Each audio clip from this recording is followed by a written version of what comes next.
Hello friends. दोस्तों, हम अपने गार्डन में कुछ फल वाले पौधे तो लगाते ही हैं।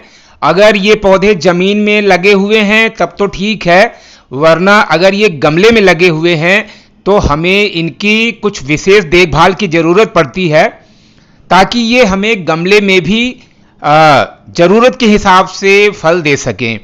तो दोस्तों, आज इसी पर मैं कुछ बातें आपको बताऊंगा कि हमें क्या करना चाहिए अगर हमारे फल वाले पौधे गमले में लगे हुए हैं। तो दोस्तों, सबसे पहला काम तो ये करना चाहिए कि गमले में क्या होता है कि रूट का बाउंडेशन हो जाता है, क्योंकि उसमें फैलने के लिए, जड़ों को फैलने के लिए जगह तो होती नहीं है ज़्यादा। तो इसके लिए हमें साल भर में 2 बार कम से कम गमले में से इसको निकाल करके पौधे को उसके रूट की कटाई छटाई अच्छी तरह से कर देनी चाहिए। इसको रूट की प्रूनिंग कहते हैं। रूट प्रूनिंग के कई फायदे होते हैं। इससे पौधे की जड़ों को एक बार फिर से नए से डेवलप होने का अवसर मिल जाता है और इसका असर पूरे पौधे पर पड़ता है। दूसरी बात यह है कि जब भी हम रूट प्रूनिंग करते हैं तो हम उसकी मिट्टी को इनरिच बनाते हैं, यानी जब दोबारा मिट्टी उसमें डालते हैं तो उसको इनरिच बनाकर के ही डालते हैं। तो एक बार क्या होता है कि जड़ों की अच्छी तरह सफाई भी हो जाती है और उसमें जो भी फंगस वगैरह या बैक्टीरिया वगैरह लगे हुए होते हैं वो सब दूर हो जाते हैं।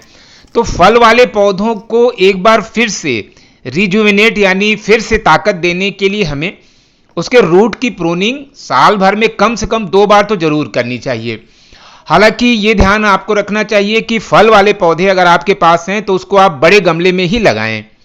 छोटे गमले में फल होने के चांस कम ही रहते हैं, वो पत्तियां ही तक आ पाएंगे या फ्लावरिंग ही हो पाएगी। तो आप अगर आपने बड़े गमले में लगा रखा है तब भी आपको रूट प्रूनिंग करनी ही चाहिए, क्योंकि आपको कंटिन्यूअसली साल भर में 1-2 बार जो भी जितनी बार वो फ्रूटिंग का उसके चांसेस होते हैं वो काम आपको करना चाहिए। तो दोस्तों, आपने देखा कि मैंने अपने चीकू के पौधे की रूट प्रूनिंग की है और ये एक बार फल दे चुका है। ये काफ़ी पुराना पौधा है दोस्तों। तो अब इसको इस तरह से आप देख रहे हैं कि ये बड़ा सा कंटेनर है और इसी में मैं इसको फिर से लगाऊंगा। ये थोड़ा सा बड़ा पार्ट है। अभी तक मैंने इसको मिट्टी के बड़े गमले में लगा रखा था, लेकिन इससे बड़ा ये प्लास्टिक का पॉट है, तो एक बार इसमें भी लगाऊंगा। तो दोस्तों, इसके लिए जो गार्डनिंग का जो मेथड है कि पॉट में नीचे होल जरूर होना चाहिए, तो ये काम आपको करना पड़ेगा। तो नीचे मैंने पॉट के अच्छी तरह से 3-4 होल कर दिए हैं, जिससे कि एक्स्ट्रा वाटर ड्रेन आउट हो जाए। और दोस्तों, आपने देखा कि मैंने इसको फिर से इसी में लगा दिया है और मिट्टी मैंने पहले से तैयार करके रखा हुआ था। दोबारा मिट्टी तैयार करने के लिए उसमें आधा गोबर होना चाहिए, आधा यानी काफ़ी पुराना गोबर रहे। गोबर जो है अच्छी क्वालिटी का होना चाहिए। या तो आप वर्मी कंपोस्ट भी डाल सकते हैं। लगभग 40% आप उसमें वर्मी कंपोस्ट जरूर डालें, क्योंकि फल वाला पौधा है, उसमें थोड़ा सा ताकत की एक्स्ट्रा ज़रूरत पड़ती है। और इसके साथ ही साथ थोड़ा सा आप उसमें चूना जरूर डाल दें। चूना डालने से क्या होगा कि इसमें फंगस जो है उसकी जड़ों में नहीं लगेंगे। तो दोस्तों, इस तरह से इनरिच करके मैंने इसको अच्छी तरह से अब वाटरिंग कर दिया है। आप देख रहे हैं ये है चीकू का पौधा। इसको मैंने एक गमले में लगा करके रखा हुआ था, तो ये कुछ न कुछ फल हर साल इसमें आ ही जाते हैं। और ये देखिए, मैं ये आप देख रहे हैं ये वर्मी कंपोस्ट है दोस्तों, और इसको मैं गमले में डाल दे रहा हूँ। ऑर्गेनिक फर्टिलाइजर यूज करें, ज़्यादा बेहतर होगा। हालांकि आप साल भर में थोड़े से कुछ डीएपी के दाने भी इसमें 2-3 बार डाल सकते हैं। इससे ज़्यादा मत डालिएगा, कुछ दाने आप इसमें डाल दें। हाँ, वर्मी कंपोस्ट को आप महीने में 1 बार ज़रूर डाल दें।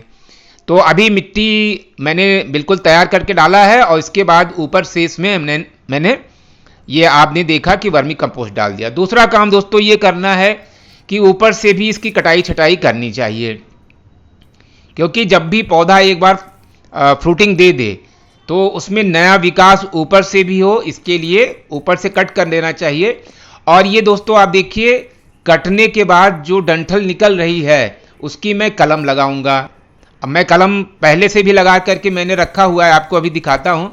ये चीकू का पौधा है, ये दूध वाला पौधा होता है। इसको कट करने पर दूध जैसा सैप निकलता है, तो जितने भी ये पौधे इस तरह से होते हैं जिसमें ऐसा मिल्क जैसा निकलता है, तो उसकी कटिंग बहुत आराम से लगती है। ये देखिए मेरे हाथ में ये दूध इसका ये लग गया है। तो इसकी इस तरह के जितने भी पौधे होते हैं, आप ध्यान से बात सुन लें, इनकी कटिंग जो है बड़े आराम से लग जाती है। ये देखिए ये चीकू की कटिंग मैंने लगा के रखा है और छोटे से ग्लास में प्लास्टिक के, और ये अच्छी तरह से इसमें खूब पत्तियां वगैरह, ऊपर से भी नई नई पत्तियां आ गई हैं। और इसको मैं ज़मीन में लगाऊंगा। अब इस बार थोड़ा सा ज़मीन में लगा करके क्या होता है ना कि उसमें अच्छे से ताकत मिलेगी, तो पौधा काफ़ी ऊंचा तक जाएगा। ये इसका बड़ा पेड़ होता है। और इसको तो मैं, ये आप सामने जो देख रहे हैं, इसको तो मैंने गमले में जो लगा रखा है, तो इसको गमले में ही लगा के रखूंगा। और दोस्तों नीचे से जो भी शूटिंग वगैरह निकल रही है, ये काम हमें करना चाहिए कि इसको भी हटा देना चाहिए, क्योंकि ये शकर्स होते हैं, ये पौधे की एनर्जी को खींचते रहते हैं, तो इनको आप ज़रूर हटा दें।